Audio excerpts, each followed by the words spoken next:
रवि लामिछानेको सांसद पद खारेज भएपछि रिक्त पदका लागि आगामी वैशाख 10 गते चितवन क्षेत्र नम्बर 2 मा उपनिर्वाचन गर्ने निर्वाचन आयोगको निर्णय राष्ट्रिय स्वतन्त्र पार्टीलाई सरकारमा सहभागी गराउन सत्तारूढ गठबन्धनको पहल सुरु।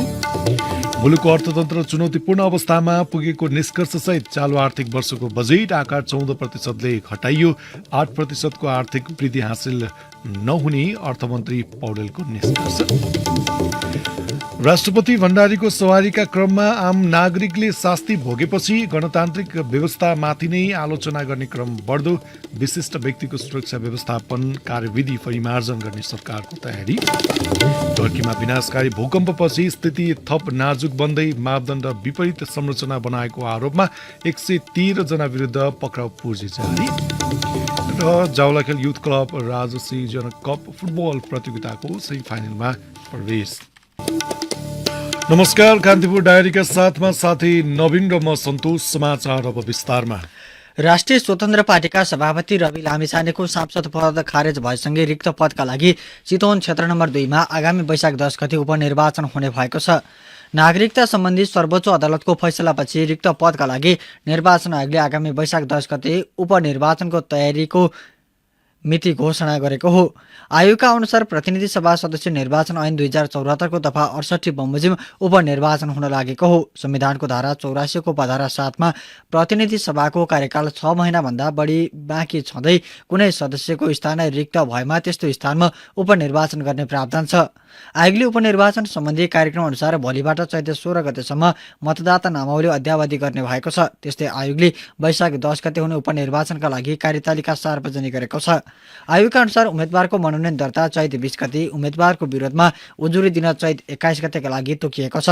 त्यसैगरी थप प्रक्रिया सकिएपछि उम्मेद्वारको अन्तिम नामावली प्रकाशन गर्दै चैत 23 गते उम्मेद्वारलाई निर्वाचन चिन्ह प्रदान गर्ने आयोगले जनाएको छ।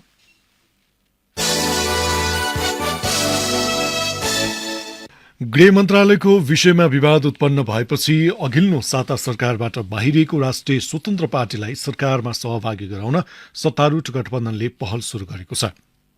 प्रधानमन्त्री निवास बालुवाटारमा आज बसेको उच्चस्तरीय संयन्त्रको बैठकमा स्वतन्त्र पार्टीलाई सरकारमा सहभागी गराउने बारे छलफल भएको राप्रपा अध्यक्ष एवं उपप्रधानमन्त्री राजेन्द्र लिङ्गदेलले जानकारी दिनुभयो। राष्ट्रपालाई पुनः सरकारमा ल्याउने बारेमा छलफल भइराखेको छ। यस विषयमा पनि कुराकानीहरू भयो।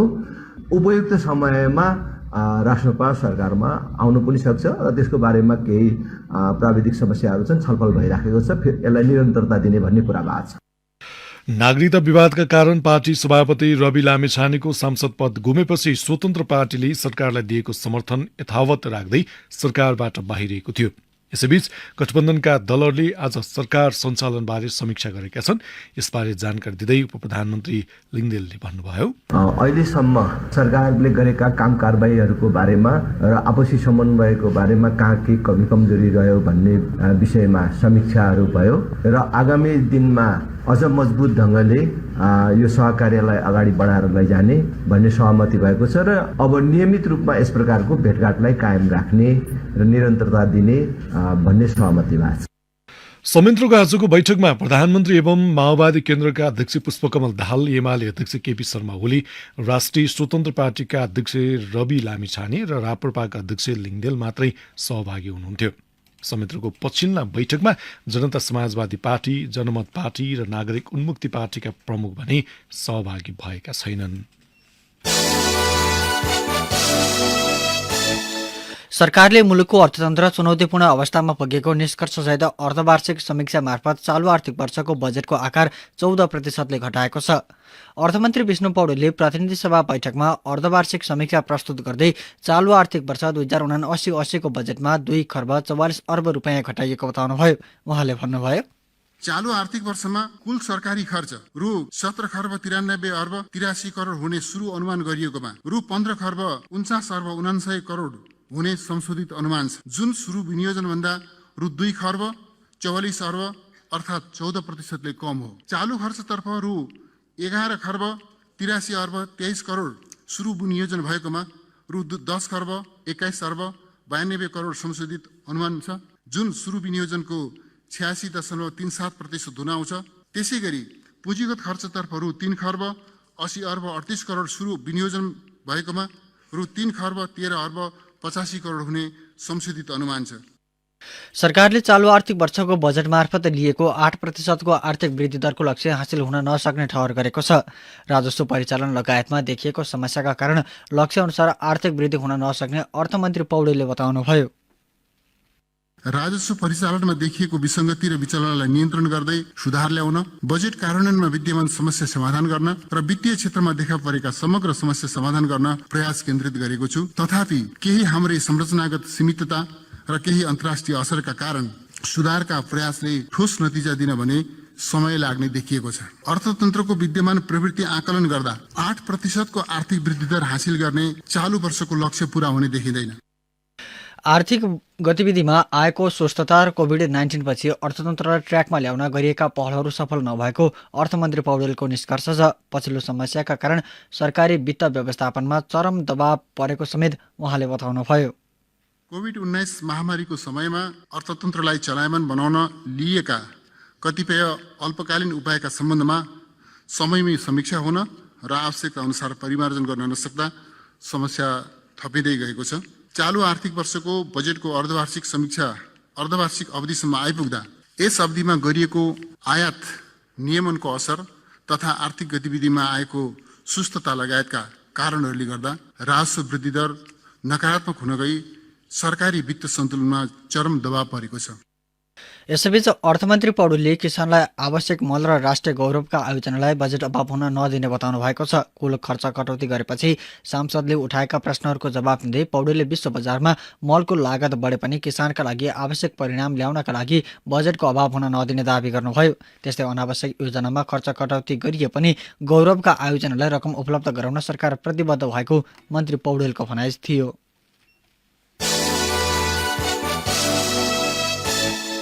कान्तिपुर डायरीमा अब कान्तिपुर सविस्तारको पालो। कान्तिपुर सविस्तार। राष्ट्रपति विद्यादेवी भण्डारीको सवारीका क्रममा आम नागरिकले शास्ति भोग्नु परेको भन्दै चौतर्फी आलोचना भएपछि सरकारले विशिष्ट व्यक्तिको सुरक्षा व्यवस्थापन कार्यविधि परिमार्जन गर्ने भएको छ।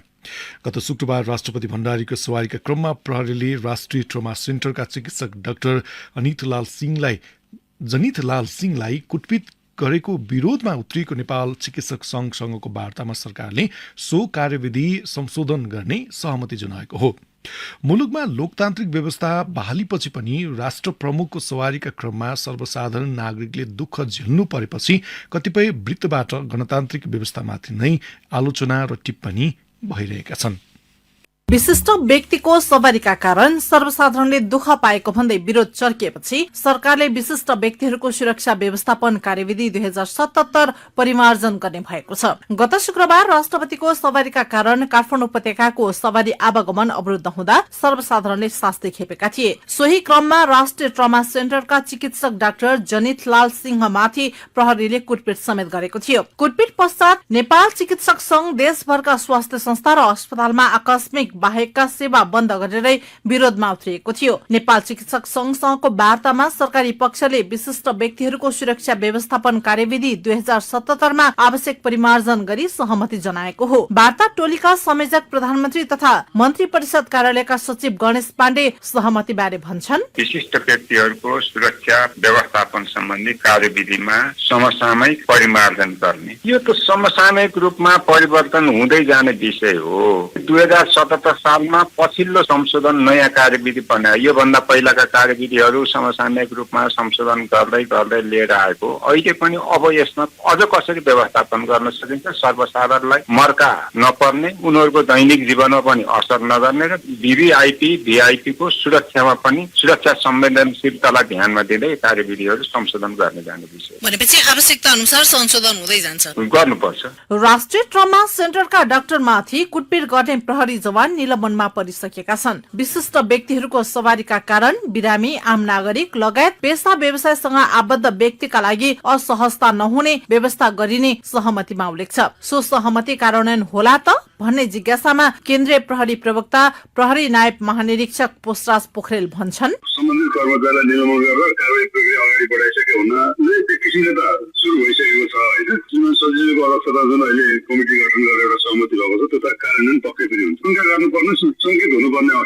मुलुकमा संघीय लोकतान्त्रिक गणतन्त्रको व्यवस्था भए पनि राष्ट्रपति लगायतको सवारीका कारण शास्ति खेपिनु परेपछि आम मानिसले असन्तुष्टि जनाइरहेका छन्। पछिल्लो पटक राष्ट्रपति भण्डारीको सवारीका क्रममा चिकित्सकमाथि कुटपिट भएपछि व्यापक आलोचना भएको थियो। नेपाल चिकित्सक संघको सहमतिपछि विशिष्ट व्यक्तिहरूको सुरक्षा व्यवस्थापन कार्यविधि परिमार्जन गर्ने भएपछि आगामी दिनमा VVIP को सुरक्षामा शास्ति हट्ने अपेक्षा गरिएको छ। सरकारसँग वार्तामा सहभागी संघका अध्यक्ष डाक्टर लोचन कार्की भन्छन्, प्रत्यक्ष हस्पिटलको अगाडि जब घटना घटिसकेपछि हामीले चाहिँ केवल खाली डाक्टरहरूलाई कुटपिट गरेको कुरालाई मात्रै नभएर यसलाई पनि एउटा रुट कज यो वान अफ द कज यो पनि हस्पिटलको अगाडिबाट त्यो बाटो नगरेको भएदेखि सायद डक्टर्सहरूको मोमेन्ट्सहरूलाई सजिलो हुन्थ्यो, स्वास्थ्य कर्मीको मोमेन्टहरूलाई सजिलो हुन्थ्यो, बिरामीको मोमेन्टहरूलाई सजिलो हुन्थ्यो, बिरामीको मान्छेहरूलाई सजिलो हुन्थ्यो। अब त्यहाँ घण्टौं जाम हस्पिटलसम्म एम्बुलेन्स आइपुग्न सक्ने, हार्ट एट्याक भएका बिरामी बाटोमै हार्ट एट्याक हुने, अथवा सानसाना बच्चाहरू स्कुल जाँदाखेरि त्यहीँ अड्किनु पर्ने, अथवा कसैको प्लेन छुट्ने होला, अथवा कसैको इम्पोर्टेन्ट मुद्दा होला, कसैको के होला, बाटोमा बस्ने बटुवाहरू होला, हिँड्ने मान्छेहरू होला, यी सबैलाई शास्ति नहोस्, यो चाहिँ एउटा रुट कज यो पनि हो भन्ने कुरालाई नै हामीले गरेर उठान गरेर जुन निष्कर्ष निस्केको छ यसलाई हामीले पोजिटिभली हेरेका छौँ। हाम्रो आशा छ चाँडै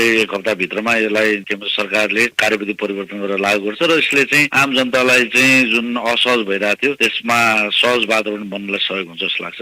गत शुक्रबार राष्ट्रपति भण्डारीको सवारीका बेला काठमाडौँको सड़कमा नागरिकले भोग्नु परेको समस्यालाई लिएर संसदमा समेत आवाज उठेको छ। एमाले सांसद रघुजी पन्तले VVIP को सवारीका बेला सर्वसाधारणलाई दुःख दिन नहुने बताए। लामो समयदेखि सो विषयमा विरोध हुँदै आए पनि सरकारले व्यवस्था गरेको सांसद पन्तको आरोप छ। सरकारको गल्तीका कारण राष्ट्रपतिले गाली खाएको सांसद पन्तले बताए। उनले भने, जामको विषयलाई लिएर देशभरि एउटा सरकार, हामी सांसद, राष्ट्रपति संस्थाप्रति नै नकारात्मक टिप्पणीहरू भइरहेका छन्। दोष राष्ट्रपतिको होइन। योभन्दा अगाडि रामवरण यादव राष्ट्रपति हुनुहुन्थ्यो, उहाँको पालामा पनि यसरी पटक पटक आलोचना भएर उहाँले पनि यो मेरो विभिन्न फङ्सनमा जाँदाको यो प्रक्रियालाई सरल बनाइयोस् भनेर प्रयत्न गर्नुभयो। अहिलेको राष्ट्रपतिको नि भन्दा अगाडि पनि टिप्पणी भयो र उहाँले पनि यसलाई सरल र सहज बनाइयोस् भनेर प्रयत्न गर्नुभयो। तर म आफै पनि 1 घण्टा जाममा परे र एम्बुलेन्स पनि जाममा पर्यो र सरकारले यो यो सवारी चलाउने एउटा मापदण्डलाई लोकतन्त्र अनुकूल, खुकुलो र सुरक्षाको दृष्टिकोणले उपयुक्त बनाउने बारेमा पटक पटक चर्चा चल्दाखेरि, पटक पटक आवाज उठ्दाखेरि पनि सरकारले ध्यान दिएको छैन। यो सरकारले यस सम्बन्धमा उपयुक्त पाइला नचाल्ने तर राष्ट्रपति जस्तो गरिमामय संस्थाले चाहिँ यस बापतमा आलोचना भोग्नुपर्ने स्थिति आफैमा सुखद होइन। यसै किनभने मेरो सवारी कसरी चलाउने भनेर त राष्ट्रपतिको भूमिका हुँदैन, त्यसको सम्पूर्ण जिम्मा त सरकारको सुरक्षा संयन्त्रले गर्छ र यसो गर्दाखेरि सुरक्षा संयन्त्रले जहिले पनि आफू सेफ हुने प्रयत्न गर्छ।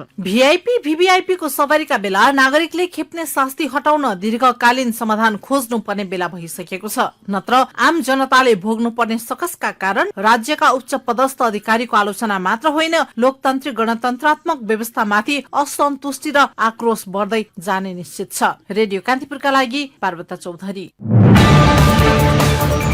कान्तिपुर सविस्तार। कान्तिपुर डायरीमा अब ब्रेकको पालो। ब्रेकपछि अब बाँकी प्रसङ्ग। सरकारले भोलि देशभर सार्वजनिक बिदा दिने निर्णय गरेको छ। प्रत्येक वर्षको फागुन 1 गतेलाई जनयुद्ध दिवसका रूपमा मनाउँदै आएको माओवादी केन्द्रकै नेतृत्वमा सरकार बनेपछि सरकारले सो दिनको सम्झनामा सार्वजनिक बिदा दिने निर्णय गरेको हो। माघ 24 गते प्रधानमन्त्री दाहालले सरकारी बिदा धेरै हुँदा सेवा प्रवाह प्रभावित भएको र त्यसमा पुनर्विचार आवश्यक रहेको बताउनु भए पनि उहाँकै अग्रसरतामा जनयुद्ध दिवस मनाउन देशभर सार्वजनिक बिदा दिएको हो। सरकारको यस निर्णयप्रति भने सर्वत्र विरोध भइरहेको छ।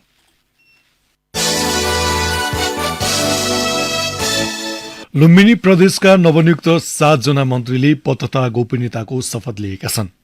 प्रदेश प्रमुख अमित शेरचनले नवनियुक्त मन्त्रीहरूलाई मुख्यमन्त्रीको कार्यालय दाङको देउखुरीमा पद तथा गोपनीयताको शपथ ग्रहण गराउनु भएको हो। एमालेबाट मुख्यमन्त्री सहित 5, माओवादीबाट 3 र अन्य साना दलबाट 1-1 जना गरी 10 जनाको मन्त्रीमण्डल विस्तार गरिएको छ। 2 जना मन्त्री यसअघि नै नियुक्त भइसकेका थिए।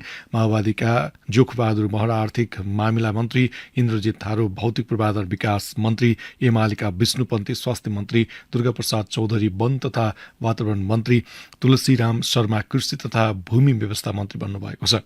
त्यस्तै जनमत पार्टीका चन्द्रकेश गुप्ता सामाजिक विकास मन्त्री र राप्रपाका जानकी प्रसाद यादव उद्योग पर्यटन तथा यातायात व्यवस्था मन्त्री बन्नुभएको छ। यसअघि मन्त्री भएका चेतनारायण आचार्यलाई खानेपानी, ग्रामीण तथा शहरी विकास र माओवादीकै कृष्णा केसीलाई आन्तरिक मामिला, कानून तथा सञ्चार मन्त्रीको जिम्मेवारी तोकिएको छ। ख्याति पाए पनि उत्पत्तिको प्रमाण र बजार चिन्ह नहुँदा धनकुटाका कृषि उत्पादनले बजारमा आफ्नो आधिकारिक पहिचान स्थापित गर्न सकेका छैनन्। स्थान विशेषको प्रसिद्धिले बजारमा बिक्री हुने फलफूल र कृषि वस्तुको ट्रेडमार्क नहुँदा उत्पत्तिकर्ता र उत्पादकको पहिचान गुमनाम छ। यति मात्र होइन, ब्रान्डकै नाममा उपभोक्ता पनि ठगिने गरेका छन्। थप विवरणसहित धनकुटाबाट सहकर्मी विनोद घिमिरे। धनकुटाको खोकु रसिलो र गुलियो सुन्तला उत्पादनका लागि प्रख्यात छ। मङ्सिरदेखि माघसम्म पूर्वका हरेक बजारमा व्यापारीले खोकुकै नाममा सुन्तला बिक्री गर्छन्, जबकि यहाँका बजार 3 महिनासम्म ढुक्कै धान्न सक्ने सुन्तला उत्पादन खोकुमा छैन। सिधुवा जोरपाटे र मूर्तिढुङ्गाबाट 12 महिना ठूलो परिमाणमा बन्दा, काउली, साग लगायत कृषि उपज उत्पादन र बिक्री हुन्छ। अहिलेसम्म मुलुकमै सबैभन्दा बढी एभोकाडो धनकुटामा उत्पादन र यहीँबाट निकासी हुन्छ। गोलभेडा, चिया, कफी पनि धनकुटाका मुख्य उत्पादन हुन्। धनकुटामै अनुसन्धान र प्रविधि विकास गरिएको पाखरीबास कालो बङ्गुर धराने कालो बङ्गुरका नाममा बिक्री भइरहेको छ। तर यी कृषि उत्पादन आफ्नै बजार चिन्ह अर्थात् ट्रेडमार्क सहित बजार र उपभोक्ताका घरसम्म पुर्याउन सकिएको छैन। यसरी आफ्नै ट्रेडमार्क नहुँदा विदेशमा होइन स्वदेशी बजारमै पनि स्थानीय उत्पादनको पहिचान गुमनाम रहेको कफी उद्यमी धनकुटा भिरगाउँका युवराज दर्नालको गुनासो छ।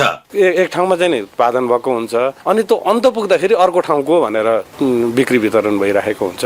त्यसले गर्दा ट्रेडमार्क नहुँदाखेरि किसानहरू ठगिने एउटा छ, उपभोक्ता आफै स्वयं पनि ठगिएको छ। जस्तै अब खोकुले सुन्तला भनेर किनेको हुन्छ, खोकुको सुन्तला हुँदैन। खुला बजारमा उत्पादनको पहिचान र प्रवर्धनका लागि ट्रेडमार्क अनिवार्य शर्त हो, तर स्थान विशेषमा उत्पत्ति र प्रविधि विकास भएका कृषि उपज तथा उत्पादनको बजार चिन्ह कायम गर्न सकिएको छैन। स्थानीय स्तरमा उत्पादित कृषि वस्तु र उपजको बजार चिन्ह प्राप्तिका लागि स्थानीय तहको भूमिका के हुन्छ त? धनकुटा नगरपालिकाका आर्थिक विकास अधिकृत विकास अधिकारी। स्थानीय तहले गर्न सक्ने भनेको चाहिँ हामीले उत्पादनको प्रवर्धन सम्बन्ध गर्न सक्ने हो र त्यो ब्रान्डिङ गर्ने अधिकार चाहिँ पूर्ण रूपमा सङ्घ सरकारलाई नै रहेको छ। र हामीले अहिले गरिरहेको कुरा चाहिँ के भने त्यसलाई उत्पादनलाई प्रमोट गर्ने र जुन गुणस्तर कायम गर्ने र ब्रान्डिङ गर्नका लागि यहाँका कृषकहरूलाई सहयोग गर्न सक्ने सम्बन्ध चाहिँ हामीले गर्न सक्छौँ। मनकै उत्पादन भए पनि पहिचान सहितको बजारीकरण र प्रवर्धनका लागि ट्रेडमार्कको अभ्यास गर्न सकिएको छैन। उत्पादक, प्रवर्धक र उपभोक्ताका बीचमा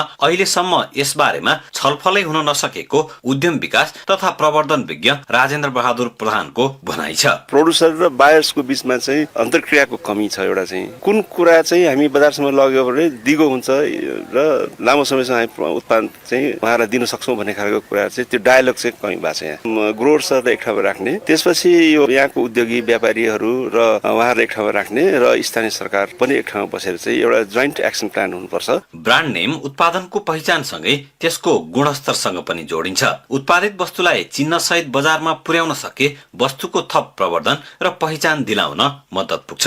यसो गर्दा प्रसिद्धिको गलत फाइदा उठाएर उपभोक्ता ठग्ने प्रवृत्तिलाई पनि निरुत्साहित गर्न सकिन्छ। यसैले भरपर्दो र दिगो बजार व्यवस्थापनका लागि पनि गुणस्तरीय उत्पादनसँगै बजार चिन्ह अर्थात् ट्रेडमार्कको अभ्यास गर्न जरुरी देखिन्छ। रेडियो कान्तिपुरका लागि विनोद घिमिरे, धनकुटा। अब कान्तिपुर डायरीमा गोर्खा डायरीको पालो।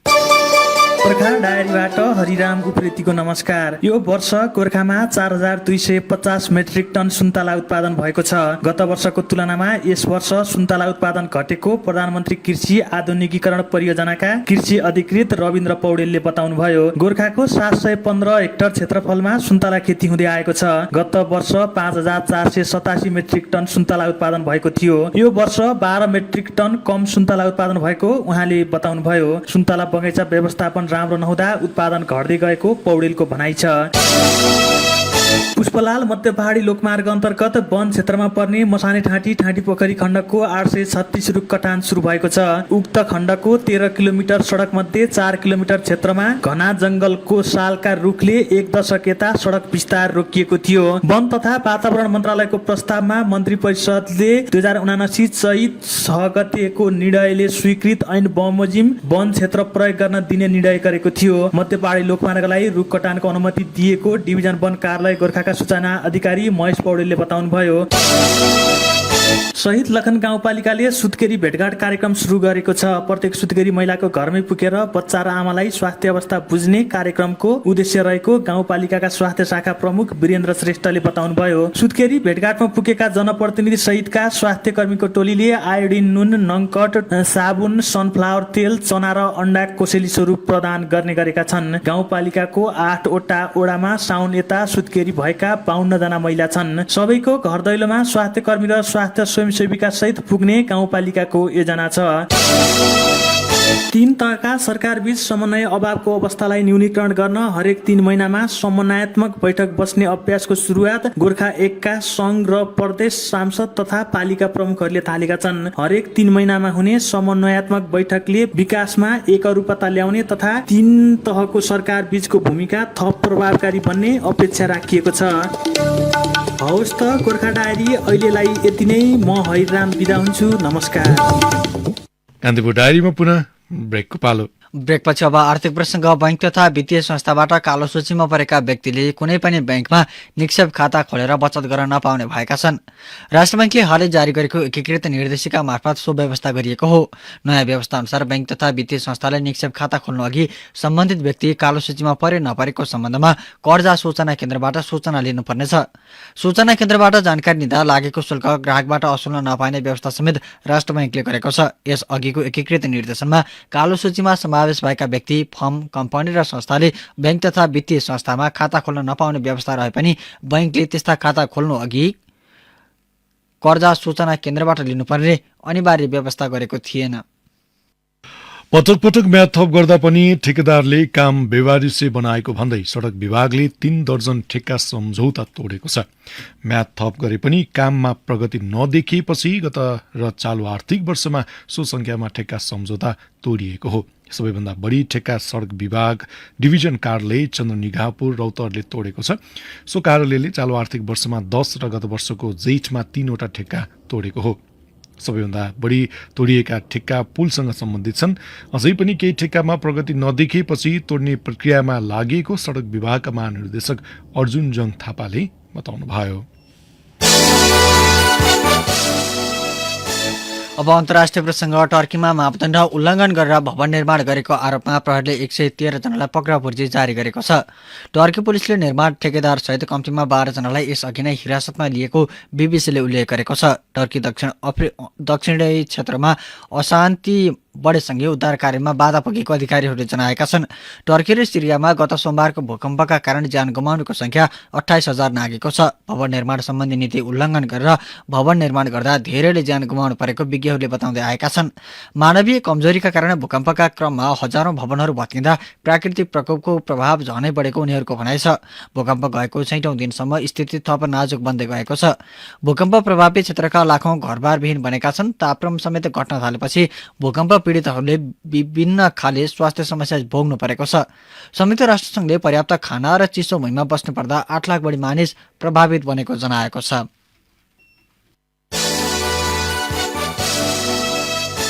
अब खेल प्रसङ्ग। जावलाखेल युथ क्लब सर्लाहीमा जारी राजश्री जनक कप फुटबल प्रतियोगिताको सेमिफाइनलमा प्रवेश गरेको छ।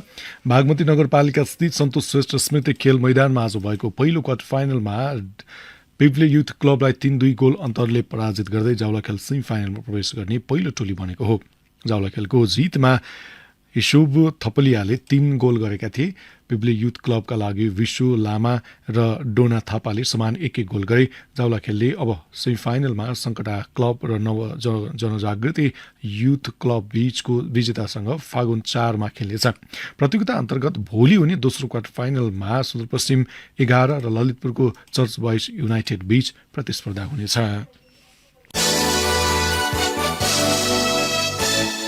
विभागीय टोली नेपाल एफएफ क्लब मकवानपुरमा जारी शहीद स्मृति अन्तर्राष्ट्रिय गोल्ड कप फुटबल प्रतियोगितामा क्वार्टर फाइनल प्रवेश गरेको छ। हेटौडा स्थित पिप्ले क्याम्पा रङ्गशालामा आज भएको खेलमा ललितपुरको 7-2 क्लबलाई 1-0 गोल अन्तरले पराजित गर्दै एफएफ क्वार्टर फाइनल प्रवेश गरेको हो। एफएफको जितमा युवराज खड्काले खेलको 21औं मिनेटमा निर्णायक गोल गरे। एफएफ अब क्वार्टर फाइनलमा फागुन 4 गते त्रिभुवन आर्मी क्लबसँग भिड्नेछ। प्रतियोगिता अन्तर्गत भोलि हुने खेलमा काठमाडौँको एनआरटी र वीरगञ्ज युनाइटेड बीच प्रतिस्पर्धा हुनेछ। हवस् त्यही नै प्रसङ्गसँगै कान्तिपुर डायरीको यो बुलेटिन यही सकिन्छ। भोलि बिहान 6:30 बजे हामी नियमित बुलेटिनका साथमा उपस्थित हुनेछौँ। अहिलेलाई न्युज डेस्कका सम्पूर्ण साथीहरूसँगै साथी नवीन र म सन्तोष बिदा हुन्छौँ। नमस्कार, शुभरात्रि।